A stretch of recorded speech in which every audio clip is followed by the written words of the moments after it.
I got a question about being embarrassed. And so the condensed version of it is, Billy, I'm asking you about the way we hold ourselves back because we don't want to be less than perfect. Like, I have trouble in dance class because I can't make mistakes. I can't learn moves looking at the mirror because I can't look foolish in front of the class. Okay, so I decide to eat. I'm hungry right now, and I decide to eat.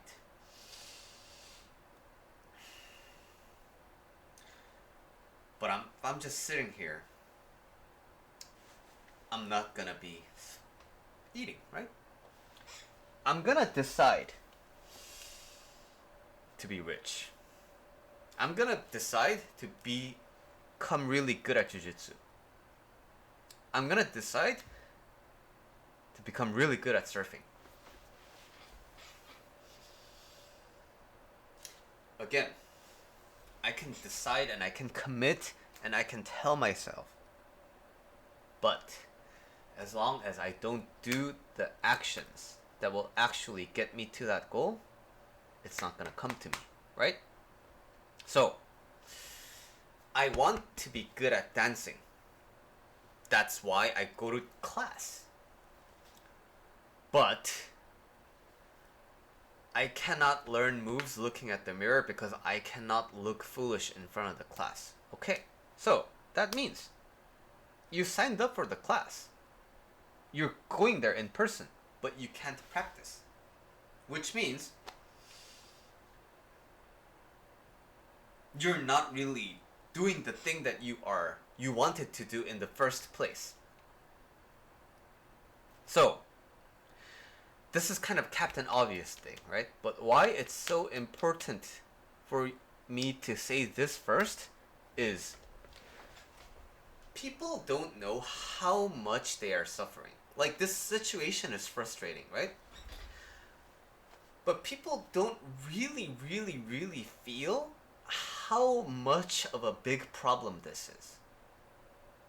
So, people are more or less okay with living their lives in a contained manner because they don't know how much freedom, how much authentic life is being taken away by them without them even knowing. So it's like this. Suppose you are a college student about to be entering your freshman class, and then you paid your tuition, okay? And your parents and you both worked really hard to pay the tuition. And then turns out you had this crazy amount of scholarships that were available to you, but you just didn't know about it. And now, if you didn't know about this, if you didn't know that you missed out on this scholarship, you wouldn't feel that bad, right? Because you were okay with paying that much going to college. Yeah, it was hard, but like it was all worth it, right? But now that you know, it eats you up on the inside, right? Holy fucking shit! I could have paid $0, and instead I paid like $20,000, and that kind of a big gap is precisely what's that big recognition of like, oh my god, my life could be like that, and instead I had this. This big gap is, I think, what's missing in a lot of people. So, your life, all the things that you want to do, the life inside of you that wants to be lived, is being suppressed. And life right now without the dance class is like okay, right? But if you only knew how it would feel to express yourself with body, and how that experience would actually feel for you, given your life and given your experiences, given your desires, if you knew how much that would feel, how liberating that would feel, how that experience would alter how you look at everything. If you only truly knew that, this situation of being contained by other people's expectations of you, and the idea of you failing in front of other people, this would be a much bigger problem that requires immediate action. And I really want you to kind of get that kind of inner fire, right? Not, it's different from being like spiteful. This different from like self-criticism. I want you to recognize, and I want you to understand that that inner fire may be missing, may be really weak.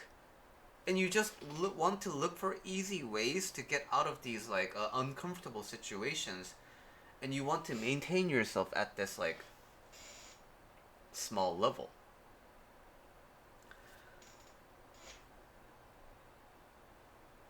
And of course, if you are really set out on this, right, you would practice alone when there aren't other people. But that may not be happening, right? Because why?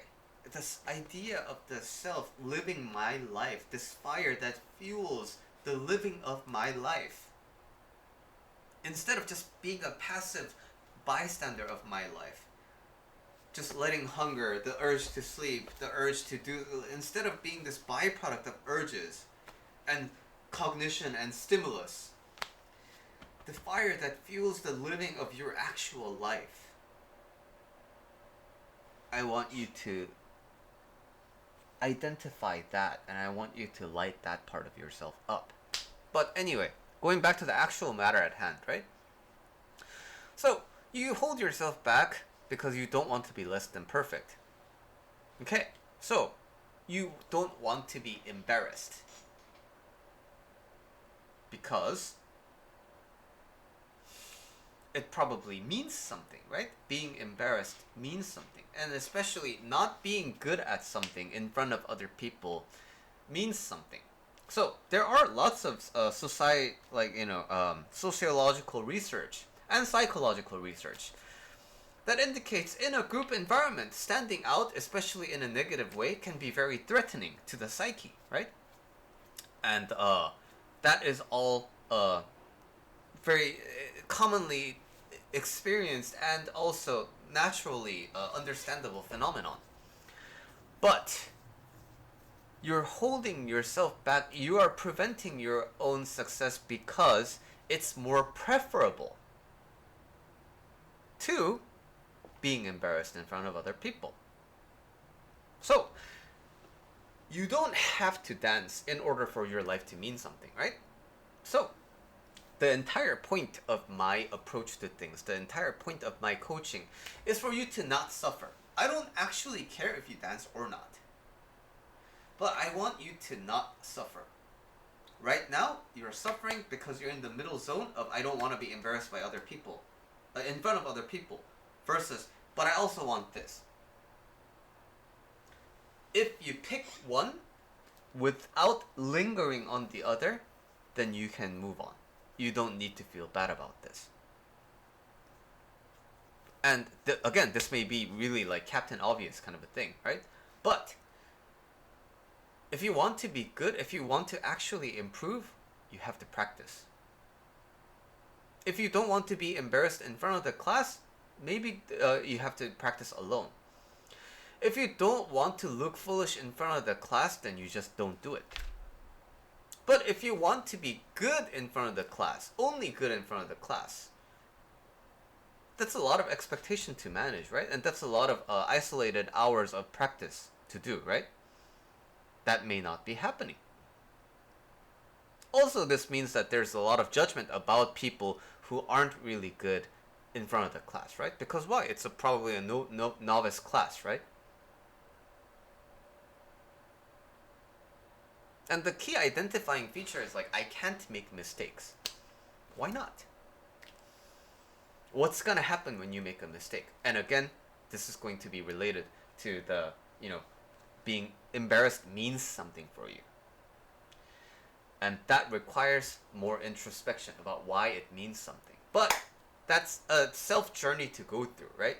You have to figure out that by yourself. But I'm trying to paint the bigger picture here, because dancing and embarrassment is one thing, but it's one aspect of your entire life. And your entire life and your grip on it is what's at stake.